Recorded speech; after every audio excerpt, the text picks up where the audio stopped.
وانا ماشي في الشارع لقيت حته الزلطه اللي شكلها تحفه دي، ما حبيتش اسيبها مرميه في الشارع، قلت اخدها اعمل بيها ديكور ببلاش، حرفيا ببلاش. اول حاجه هناخد الزلطه وهنديها طبقه صفرا، وحاول تستمتع انك هتحول حاجه ملهاش لازمه لحاجه ليها لازمه ويبقى شكلها حلو. وعملنا الهلال وحطينا برتقاني على احمر، وهنجيب الابيض ونخطط بقى على الزلطه بالطريقه، ونخطط بقى باللبن الفاتح، ولازم تدندن وانت بترسم. المشاعر مشكلة، نفسي أحس الاهتمام، طمنيني إن شاء الله حتى في المنام.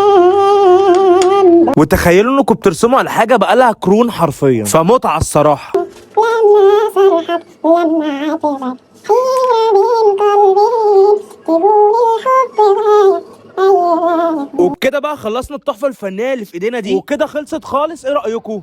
تحفه تحفه تحفه. وبرضه احتفظت بشكلها الاساسي، فرسمت في الوش وخليت الظهر بقى. بصوا شكلها بعد ما بقت ديكور في الاوضه. ايه رايكم بقى يا جماعه؟ حلوه ولا لا؟